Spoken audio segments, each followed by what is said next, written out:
मंडळी नमस्कार. आपल्या आवडत्या वेलफुल गप्पांमध्ये मी संतोष देशपांडे आपलं मनापासून स्वागत करतो. मित्रांनो, वेलफुल गप्पांमधला प्रत्येक भाग तुम्हाला खूप आवडतो हे आम्हाला लक्षात आलेलं आहे आणि त्याच शृंखलेमध्ये आज अशाच एका महत्त्वाच्या विषयावरती मी संदीप भूशेट्टी सरांना बोलतं करणार आहे. तो विषय अतिशय जिव्हाळ्याचा आहे. अनेक घरांमध्ये जे ज्येष्ठ नागरिक असतात त्यांच्या गुंतवणुकीचा हा विषय आहे. संदीपजी नमस्कार. नमस्कार. ज्येष्ठ नागरिक ही एक प्रत्येकाच्या घरातला अविभाज्य भाग आहे बरोबर. आणि त्यांचं खूप ऐकलं जातं. पण आज आपल्यावरती जबाबदारी अशी की आपल्याला त्यांना ते ऐकवायचं आहे खरं. आणि ते देखील गुंतवणुकीविषयी. तुम्ही तयार आहात? नक्कीच. अच्छा. सगळ्यात महत्वाची गोष्ट अशी की मी जसं म्हणालो की ही आपल्यावरती एक मोठी जबाबदारी आहे. बरोबर. कारण ज्येष्ठ नागरिक ज्यांचं घरोघरी ऐकलं जातं त्यांना आपल्याला ऐकवायचंय किंवा ते आपल्याला ऐकणार आहेत. मात्र असं एक म्हटलं जातं की त्यांचा गुंतवणुकीकडे बघण्याचा जो दृष्टिकोन आहे तो खूपच वेगळा आहे. तो वर्षानुवर्ष त्यांनी ज्या पद्धतीने जग बघितलेलं आहे, जसं जग बघितलेलं आहे त्या दृष्टीने त्यांनी गुंतवणूक आजवर करत आलेले आहे. बरोबर. आणि त्या दृष्टीने त्यांनी त्यांच्या आतापर्यंत आयुष्याचं नियोजन केलेलं असतं. त्यांचं गुंतवणूक त्यानुसार ठरवलेली असते. आता हे सगळं करताना आजच्या पिढीमध्ये किंवा आजच्या जगामध्ये ही जी ज्येष्ठ झालेली मंडळी आहे, हे जे त्यांचं एक विश्व आहे, त्यांचं गुंतवणुकीचं विश्व आजच्या जगाला मॅच होतं का? म्हणजे आजच्या जगात त्यांच्या पुढची आव्हानं काय आहेत? खूप छान प्रश्न आहे संतोषजी. मी अनेक ज्येष्ठ नागरिकांबरोबर गेले अनेक वर्ष संवाद साधतोय आणि असं एक प्रामुख्याने निदर्शनास येतंय की ज्येष्ठ नागरिकांनी जसं तुम्ही म्हटलात की त्यांनी त्यांच्या आयुष्यामध्ये अत्यंत खडतर कष्ट केलेत आणि त्याच्यानंतर जो काही शिल्लक राहिलेला पैसा आहे तो त्यांच्या निवृत्तीच्या काळासाठी त्यांनी साठवून ठेवलेला आहे. परंतु साधारणपणे भारतामध्ये 20-25 वर्षापूर्वीचा काळ आणि आजचा काळ याच्यामध्ये सगळ्यात मोठा फरक जाणवला होतोय तो महागाईचा. पूर्वी महागाई दर हे एवढे नव्हते जेवढे आज आपण प्रत्यक्षात पाहतोय. त्यामुळे होतंय काय की ज्येष्ठ नागरिकांनी त्यावेळेस केलेलं नियोजन हे आजच्या काळाला थोडंसं कमी पडताना दिसतंय. उदाहरणार्थ, ज्येष्ठ नागरिक ज्यावेळेस कार्यरत होते त्यांच्या नोकरीमध्ये, त्यांच्या व्यवसायामध्ये, त्या काळात त्यांचं जे काही उत्पन्न होतं त्याच्यातनं त्यांचं व्यवस्थित भागत होतं आणि त्याच्यातनं त्यांचा संसार, घरदार आणि पुढच्या पिढीसाठी केलेलं जाणारं कार्य हे त्याच्यातनं ते व्यवस्थित पाडत होते. परंतु जसं काळ पुढे सरकला तसे खर्चही पुढे सरकले आणि खर्चाचं प्रमाण वाढत गेल्यानंतर उत्पन्न मात्र तेवढंच राहिलं आणि त्या कमी असणाऱ्या उत्पन्नामध्ये जी खर्चाला लागणारी साठगाठ आहे ती कुठेतरी अपुरी पडायला लागली. त्यामुळे आता तुम्ही पहा की अनेक सरकारी योजना कंपन्यांमधनं रिटायर झालेले, निवृत्त झालेले जे ज्येष्ठ नागरिक आहेत त्यांना त्या काळामध्ये चांगली पेन्शन त्यांना मिळत होती. किंबहुना काही खाजगी संस्थांमध्ये सुद्धा जे काम करणारे कर्मचारी होते त्यांना सुद्धा पेन्शन योजना लागू होती. परंतु आता तुम्ही असं पाहत असाल गेल्या 5-10 वर्षामध्ये गेल्या अनेक संस्थांनी किंबहुना अनेक सरकारी संस्थांनी आपल्या पेन्शन योजना बंद केल्या. आता मागच्या 10-12-15 वर्षामध्ये जी पिढी निवृत्तीकडे वळालेली आहे त्यांच्यापुढे फार मोठा प्रश्न निर्माण झालेला आहे की आता आपल्याला आपल्या कार्यानंतर आपलं कुठलंही उत्पन्न राहणार नाहीये आणि आपल्याला मात्र संसार, घरदार आणि आपला निवृत्तीचा काळ हा आपल्याला पुढे न्यायचा आहे. आणि अशा वेळेस आपल्याकडे जी थोडीफार तुटपुंजी जी आपल्याकडे संपत्ती आहे किंवा जो काही पैसा आपल्याला निवृत्तीनंतर मिळालेला आहे प्रॉव्हिडंट फंडाच्या नावाखाली किंवा आणखीन अनेक माध्यमातून त्यांना निवृत्तीचा पैसा येतो, पण हा पैसा आत्ताच्या काळामध्ये पुरतोय असं दिसत नाही आणि तो पैसा लवकर लवकर संपत चाललेला आहे. आणि आज सगळ्यात ज्येष्ठांना पडलेला प्रश्न असा आहे की माझ्याकडे जे काही थोडंफार शिल्लक आहे ते मला घालवायचं नाहीये आणि त्याच्या व्याजावर मला माझं शेवटच्या घटकेपर्यंत मला आणि माझ्या मिसेसला, माझ्या सौभाग्यवतीला तिचा खर्च आणि माझा खर्च भागला पाहिजे. होतंय काय की याच्यासाठी तुम्हाला तुमचे विचार बदलण्याची गरज आहे. प्रत्येक ज्येष्ठ नागरिकाला मी ते आव्हान करू इच्छितो. हा वाजवी अपेक्षा आहे गुंतवणुकीकडनं की मला ह्याच्यातनं धोका पत्करायचा नाहीये आणि धोका पत्करत असताना मला माझ्या मुद्द्याला घालवायचं नाहीये. पण यामुळं आपण जे काही मार्ग जोखाळलेले आहेत किंवा जे काही आपण प्रोडक्ट्स घेतलेले आहेत गुंतवणुकीसाठी, ते आता पुरेसा परतावा देत नसल्याने तुमचा मासिक खर्च भागवणं हे तुम्हाला आता अत्यंत अवघड होत चाललेलं आहे. आणि येणारा काळ, येणारी 10 वर्ष, येणारी 20 वर्ष संतोषजी, इथून खर्च वाढणारच आहे. कुठल्याही प्रकारे हा खर्च कमी होताना मला दिसत नाही. म्हणजे या आव्हानांमध्ये आता भर पडताना दिसतीये. आणि दुसरं एक कारण मला असं वाटतं की पूर्वी कुटुंब व्यवस्था खूप एकत्र कुटुंब व्यवस्था होती, त्यामुळे खर्च जे होते ते देखील व्हायचे, बरोबर. आणि त्यामुळे तसा ताण पडायचा नाही. ताण पडत. आणि आता कुटुंब पद्धती, नातेसंबंध यांचे देखील आता पहिल्यासारखे राहिलेले नाही हो. सगळे चित्र. त्यामुळे ज्येष्ठांना आपणच आपले कैवारी असं त्यांची आता अशी वेळ त्यांच्यावरती झालेली आहे. खरंय. आणि त्यामुळे त्यांच्यावरती अतिरिक्त ती जबाबदारी जी त्यांनी आधी गृहीत धरली नसावी ती आता येऊन पडलेली आहे. तुम्ही आता सर्वत्र अनेकांशी बोलता, ज्येष्ठांशी बोलता, साधारण एक पॅटर्न काय बरं त्यांचा इन्व्हेस्टमेंटचा आतापर्यंतचं पॅटर्न काय आहे? प्रामुख्याने ज्येष्ठ जेव्हा निवृत्तीकडे जातात त्यावेळेस आपल्याकडे असणारी जमापुंजी प्रामुख्याने आपल्या जिथे खाते आहेत त्याला आपण बँका असं म्हणतो. बँकात आपण आपले पगार घेत असतो, आपल्या व्यवसायातला नफा आपण तिथे ठेवत असतो. त्या ठिकाणी असणाऱ्या ठेवींमध्ये प्रामुख्याने पैसा गुंतवला गेलेला आहे ज्येष्ठांचा. आणि असंही लक्षात आलं, पुण्यासारख्या ठिकाणी अनेक खाजगी बँका, अनेक सहकारी बँका या निमित्ताने बुडाल्या आणि अनेक ज्येष्ठांचे पैसे अडचणीत आले. ते पैसे त्यांच्यापर्यंत पोहोचले नाही. मी इथे एक सांगू इच्छितो आवर्जून, ज्येष्ठांची पहिली 2 महत्वाची गरज आहे त्याच्यावर ज्येष्ठांनी नक्की विचार करायला हवा. कारण तुम्ही आता 50 वयाच्या पुढे तुमचं आयुष्य सुरू झालेलं आहे आणि तुम्हाला आजारपण हे खूप महत्वाचा विषय जो आहे की जो तुम्हाला भेडसावतोय की इथून काळ आपला तरुण नसल्याने आपल्याला कदाचित ज्येष्ठ नागरिक म्हणून जेव्हा आपण आपलं आयुष्य जगत असतो त्यावेळेस आपल्याला आपल्या बेटर हाफला म्हणजे सौमना जर कुठलं मोठं आजारपण आलं तर त्यावेळेस आपल्याला ह्या इमर्जन्सी मेडिकल रिक्वायरमेंटसाठी एक खूप मोठा पैसा उपलब्ध करून द्यावा लागणार आहे.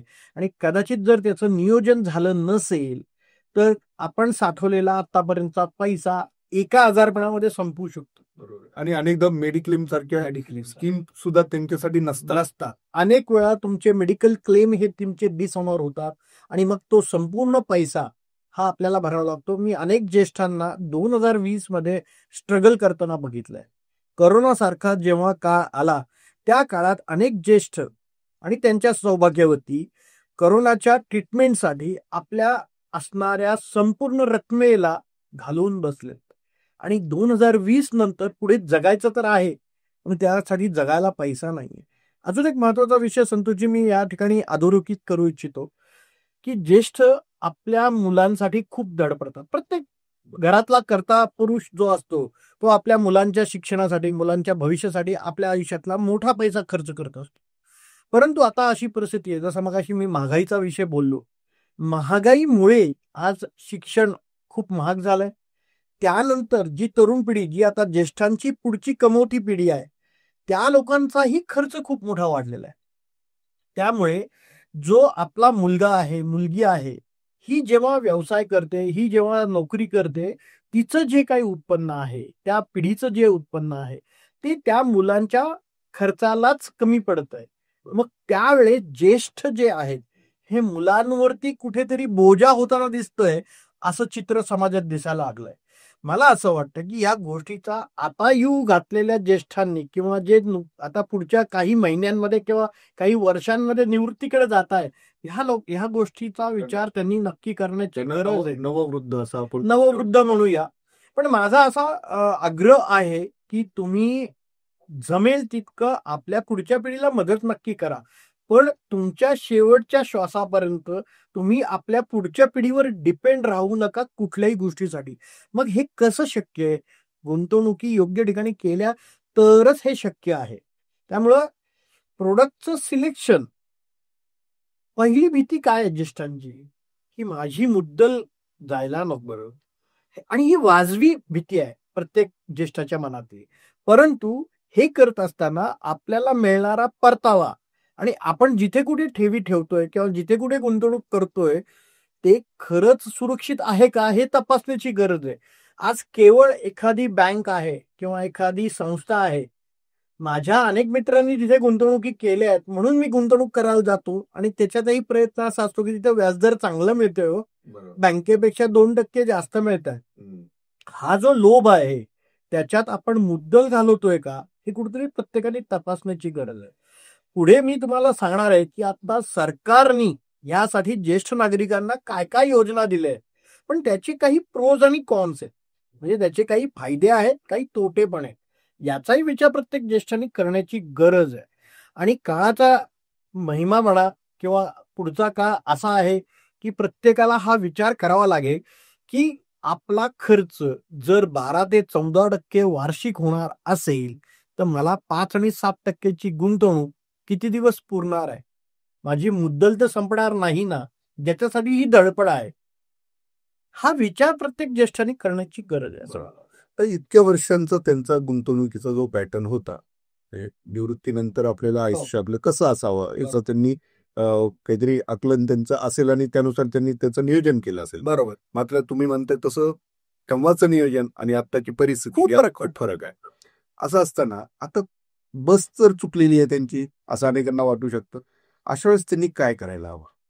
आपण जसं नेहमी म्हणतो की आपलं आयुष्य चांगलं राहावं याच्यासाठी आपण वेळोवेळी डॉक्टरकडे जाऊन आपलं नियोजन आपण आपल्या शरीराचं करत असतो, तपासणी करत असतो, ज्याच्यातनं आपलं आयुष्य पुढच्या काही काळ तरी एक सुदृढ आयुष्य जगता येईल याचा आपण प्रयत्न करत असतो. आपण त्यासाठी काही प्रिकॉशन्स घेतो, फूडच्या हॅबिट्स आपण चेंज करतो, आपल्या झोपण्याच्या जागे होण्याच्या वेळांमध्ये बदल करतो, व्यायाम करतो. अनेक ज्येष्ठ नागरिक तुम्ही हास्य क्लबमध्ये जर पाहत असाल, पुण्यात हास्य क्लब ही संकल्पना खूप प्रचलित आहे. अनेक हास्य क्लबमध्ये ज्येष्ठ नागरिक जातात आणि तिथे जाऊन आपलं एक तासभर अर्धा तास अनेक आपल्या समवयस्कर लोकांबरोबर राहून तो आनंद व्यक्त करतात आणि तो आनंद पुढचे 23 तास त्यांना पुरतो. ही कन्सेप्ट आहे हास्य क्लबची. बरोबर. हे करताना आपण एक प्रकारे आपण ज्येष्ठ नागरिक आपण एक आनंदाचा ऑक्सिजन घेत असतो या अर्ध्या एक तासामध्ये. तसं मला असं वाटतं की आपल्या पैशालाही योग्य ऑक्सिजन देण्याची वेळ आहे. पारंपरिक पद्धतीने ज्या गुंतवणुकी त्या काळात केल्या गेल्या आहेत 20 वर्षापूर्वी 25 वर्षापूर्वी तो काळ बदलत चाललाय. त्यामुळे तुमचे नियोजनातले जे काही उपलब्ध ऑप्शन्स आहेत हे तुम्ही सुद्धा विचाराने बदलले पाहिजे. कारण मूळ विषय असा आहे की खर्च वाढलेले आहेत. खर्च 12-14% जर होत असतील तर आपल्याला 5 आणि 7% ऑप्शन्स घेऊन चालणार नाही. मला अनेक ज्येष्ठ नागरिक विचारतात, सर मग आम्ही धोका पत्करायचा का? गुंतवणूक करताना धोका पत्करायचा का? मी असं नेहमी म्हणतो की धोका कशात नाहीये. घरातून पाऊल पुढे टाकलं तरी तो धोका आहे. कारण माहिती नाही पुढे जाऊन आपण परत घरात सुखरूप परत येऊ का? मग आपण तो धोका पत्करून घराच्या बाहेर जातो, बगीच्यात जातो, मित्रांना भेटायला जातो, बाकी सगळ्या गोष्टी करतो. मला असं वाटतं की गुंतवणुकीमध्ये योग्य सल्लागार जर तुम्हाला मिळाला आणि योग्य सल्लागाराच्या मदतीने एक साधारणपणे आपल्याला आपला मुद्दल सांभाळून ठेवून 10-12% जर कमवता येत असतील, असे काही जर प्रकार उपलब्ध आज बाजारामध्ये आहे, याची जर माहिती ज्येष्ठांनी घेतली तर याच्यामध्ये त्यांना पुढचं जे काही राहिलेलं आयुष्य आहे ते अत्यंत चांगल्या पद्धतीने घालवता येऊ शकतं. याच्यासाठी तुम्हाला पुढच्या पिढीवरती डिपेंड राहण्याची गरज नाही.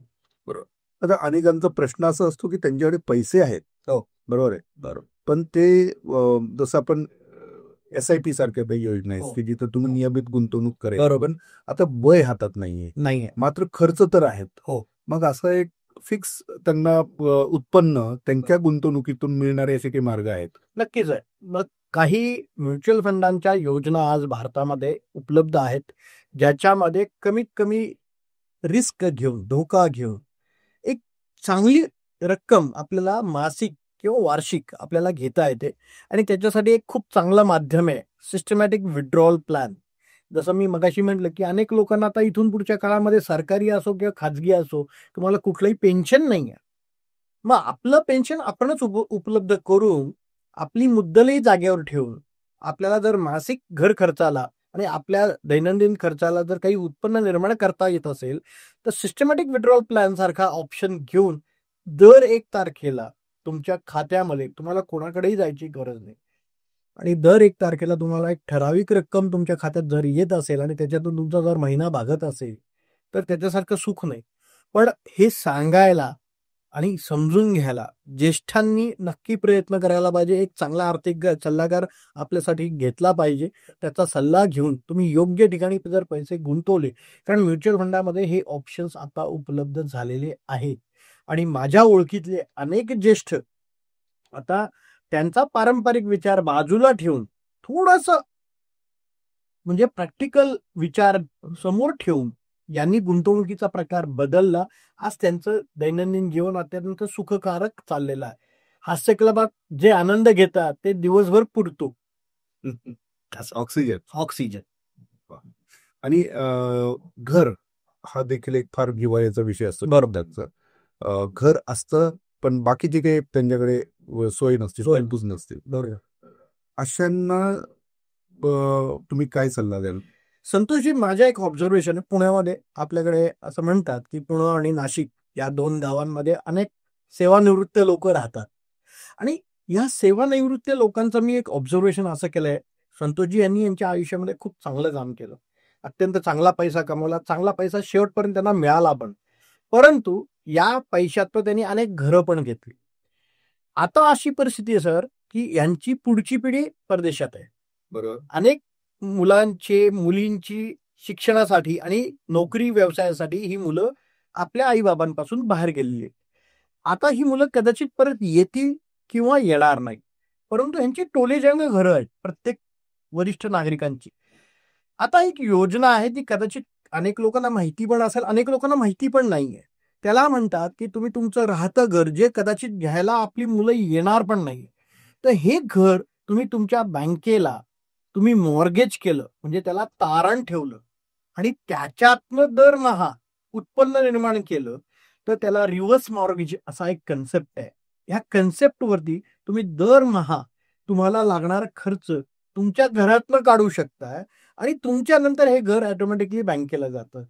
बँक सुद्धा जेवढ्या रकमेचा वापर तुम्ही केलेला आहे पुढच्या 10 वर्षात, 20 वर्षात, तेवढी त्यांची रक्कम काढून घेतं. उरलेली रक्कम तुमच्या पुढच्या पिढीला पाठवून देते.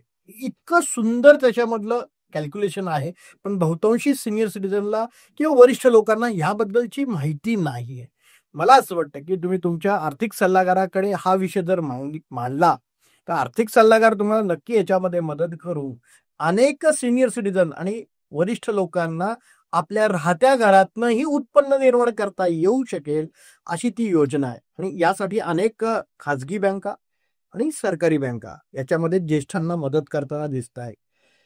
भारत सरकारने सुद्धा अनेक प्रकारच्या योजना वरिष्ठ लोकांसाठी आणलेल्या आहेत. त्याचंही नॉलेज खूप लोकांना आहे किंवा नाही, तर त्याही योजना आपण आज या पॉडकास्टमध्ये डिस्कस करूया.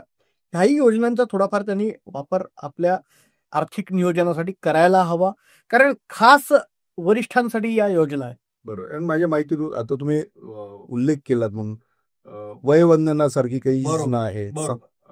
आयुष्यमान भारत मिशनाअंतर्गत त्याच्यात त्यांना विमा दिला, अदरवाईज मिळत नाही, पण त्यांच्यावरती 5 लाखापर्यंतचे उपचार होतात. अगदी महिला अगदी नाही, अतिशय चांगली योजना आहे. आणि त्याच्यामध्ये प्रत्येक वरिष्ठ आणि त्यांच्या सौभाग्यवतींनी त्याच्यामध्ये भाग घ्यायला हवा. काही चांगली रक्कम त्याच्यामध्ये गुंतवली, त्याला एक त्यांनी ब्रॅकेट दिलेलं आहे की साधारणपणे 30 लाख रुपयापर्यंत तुम्ही मॅक्सिमम तुम्ही गुंतवणूक करू शकता. आणि त्यातलं व्याजही खूप चांगलं आहे. ते व्याज तुम्ही घेऊ शकता. आणि तुम्ही म्हटलं त्याप्रमाणे त्यांना आता ह्या वयामध्ये त्यांना विमा मिळतोय आणि त्या विम्यातनं त्यांचा बऱ्यापैकी जे मेडिकल रिक्वायरमेंट्स आहेत त्या कव्हर होऊ शकतात. आणखी जे ज्येष्ठ नागरिकांच्या जिव्हाळ्याच्या ठेवी असतात किंवा त्यासाठी त्यांचे जे संबंध आलेले असतात, ते बँक असतील किंवा पोस्ट असतील, यांच्यात देखील काही योजना मला वाटतं त्यांच्यासाठी आहेत. त्यावर मग त्या घ्याव्या किंवा ते घ्यायला हरकत नाही, कारण त्याच्यामध्ये तुम्हाला एक फिक्स व्याज किंवा परतावा आपल्याला मिळतो. साधारणपणे 7.5% to 7.75% असा ते व्याजदर व्हेरिएबल आहे, डिपेंड ऑन द RBIच्या काही पॉलिसीजच्या निर्णयांवरती. परंतु साधारणपणे प्रत्येक बँक ज्येष्ठांसाठी एक वेगळ्या पद्धतीची ठेव ही देत असते. पोस्टामध्ये सुद्धा मंथली इन्कम स्कीम याच्या अंडर किंवा याच्या अंतर्गत ज्येष्ठांसाठी हा प्रकार तिथे आहे. त्या ठिकाणी तुम्हाला साधारणपणे 15 वर्षापर्यंत हे पैसे ठेवता येतात आणि त्याच्यातनं दरमहा किंवा दर त्रैमासिक किंवा दर 6 महिन्यांनी असे बरेच प्रकार त्या ठिकाणी आपल्याला आहेत. त्याच्यातनं आपल्याला व्याज घरी येतं आणि तुमच्या बचत खात्यात आलेलं व्याज तुम्ही तुमच्या पद्धतीने खर्च करू शकता. ह्या योजना सरकारच्या अंतर्गत चालत असल्यामुळे त्याला सेफ्टी खूप महत्वाची आहे. इथे तुमचा पैसा कुठल्याही प्रकारे बुडण्याची शक्यता नाहीये. आणि बँकांची निवड करताना साधं विचार करून योग्य बँकच निवडावी. कारण अनेक वेळा असं लक्षात आलं, ज्येष्ठांनी 2 पैसे जास्त मिळावेत याच्यासाठी खाजगी बँका असतील किंवा काही पतसंस्था असतील किंवा गावांमध्ये छोट्या छोट्या गावांमध्ये असणारे काही क्रेडिट सोसायटी असतील, त्या ठिकाणी ज्येष्ठांनी मोठे पैसे लावलेत आणि नंतर असं लक्षात येईल की तिथे फार मोठा आर्थिक गैरव्यवहार झाला. तिथला कुठला तरी एक लोकल पुढारी असतो, तो हे सगळे पैसे घेऊन पसार झाला आणि मग अशा वेळेस तिथल्या ज्येष्ठांना ह्या सगळ्या अडचणींना तोंड द्यावं लागतं. मला असं वाटतं की तुम्ही जिथे आपला पैसा सुरक्षित आहे अशा सरकारी खात्यातल्या बँका, पोस्ट ऑफिस किंवा अतिशय प्रचलित खाजगी बँका यांचा निवड करायला हरकत नाही आणि त्या ठिकाणी तुमचा पैसा सुरक्षित राहू शकतो आणि जिथून तुम्हाला चांगलं व्याज मिळतोय. आत्ता तरी सध्या हे व्याज उपलब्ध आहे, तुम्ही त्याचा नक्की वापर करायला हरकत नाही. पण मी मगाशी म्हटलं तसं की 12 ते 15% आता खर्च होत चाललेला आहे. इथून पुढचा काळ कदाचित आणखीन जास्त खर्च वाढेल. तर तुम्ही प्रत्येक पैशाचं योग्य नियोजन नक्की करा. तुमच्या ठेवीवरती जे व्याज मिळतो आहे त्याचा टक्का देखील भविष्यात कमी होऊ शकतो. नक्की नक्की नक्की सर, तुम्हाला आश्चर्य वाटेल, गेली 20-25 वर्ष जपान सारख्या देशामध्ये 0% व्याजदर होतं. तिथल्या वरिष्ठांनी काय करायचं? आणि जपान बहुतांशी सगळ्या आपल्या प्रेक्षकांना माहिती असेल की अत्यंत सिनियर सिटीजन असणारा ते देश आहे आणि त्या देशामध्ये साधारणपणे 40 ते 45% लोकसंख्या वय वर्ष 100च्या पुढे.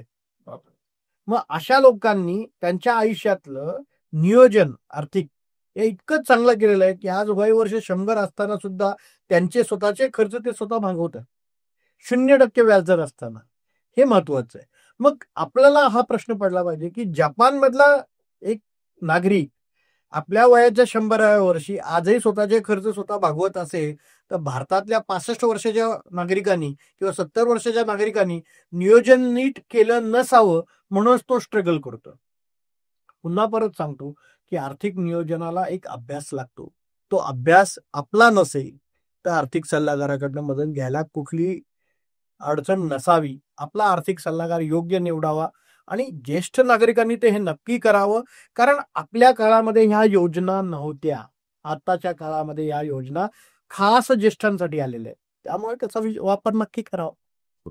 खूप छान तुम्ही या सगळ्या गोष्टी सांगितल्या, विशेषतः ह्या ज्या 2 योजना आहेत, म्युच्युअल फंडच्या माध्यमातून आणि रिव्हर्स मॉर्गेजच्या माध्यमातून त्यांना एक फिक्स इन्कम दरमहा मिळू शकतो. अशा आणखी काय गोष्टी आहेत ज्या तुम्हाला आणखी सांगायला आवडेल एक जाता सल्ला म्हणून? वरिष्ठ नागरिकांसाठी एक खूप चांगली योजना आहे. त्याला आपण असं म्हणूया की वरिष्ठ पेन्शन योजना. त्याच्यामध्ये तुम्ही गुंतवणूक करू शकता. त्याची वय मर्यादा आहे. किमान 60 वय तुमचं असणं गरजेचं आहे. जे अधिकारी किंवा जे व्यक्ती स्वेच्छा निवृत्तीतनं आपण निवृत्ती घेत असतो त्यांच्यासाठी 55 वयापर्यंत त्याच्यामध्ये तुम्हाला गुंतवणूक सुरू करता येते.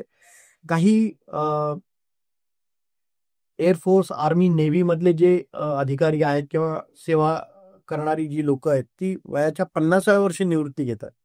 त्यांना सुद्धा या योजनेमध्ये या ठिकाणी गुंतवणूक करता येते आणि एक खूप त्याच्यामध्ये एक स्पेसिफिक रक्कम तुम्हाला त्याच्यातनं दरमहा येऊ शकते आणि हे पैसे 100% सिक्युअर्ड असतात. त्यामुळे अशा योजनांकडे नक्की विचार करायला पाहिजे. पण मी पुन्हा पुन्हा म्हणेन, आर्थिक नियोजन निवृत्त होण्यापूर्वी करणं गरजेचं आहे. निवृत्त झालं आणि मग लक्षात येतं की अनेक गोष्टी आपल्याला पुरत नाहीये. मग अशा वेळेस सुद्धा आपण आपल्याला जे काही समजतं त्याच्यातनं निर्णय घेत जातो. त्यापेक्षा तुम्ही आर्थिक सल्लागाराचा जर मदत घेऊन तुम्ही नियोजन नंतर जरी केलं तरी तुमचा मार्ग सुखरूप तुम्ही पुढे घेऊन जाऊ शकताय. आणि सगळ्यात महत्वाचं म्हणजे जोखीम घेण्याची तयारी त्यांनी घ्यावीच लागेल. जोखीम घ्यावीच लागेल. तर मित्रांनो, हा होता ज्येष्ठ नागरिकांनी यापुढे गुंतवणुकीचा कुठला मार्ग स्वीकारायला हवा, त्यांनी स्मार्ट गुंतवणूक कशा पद्धतीने करावी याविषयी संदीप भुशेट्टी यांनी केलेला ओहापोह आणि अशा अनेक विषयांना घेऊन आम्ही तुमच्या समोर येणार आहोत जे तुमच्या रोजच्या आयुष्याशी निगडीत आहेत, आपल्या सर्वांच्या घरच्या अर्थकारणाशी निगडीत आहेत आणि आपल्या सर्वांच्या प्रगतीचा एक फार मोठा मार्ग त्यातून पुढे जाणार आहे. सर, धन्यवाद. धन्यवाद.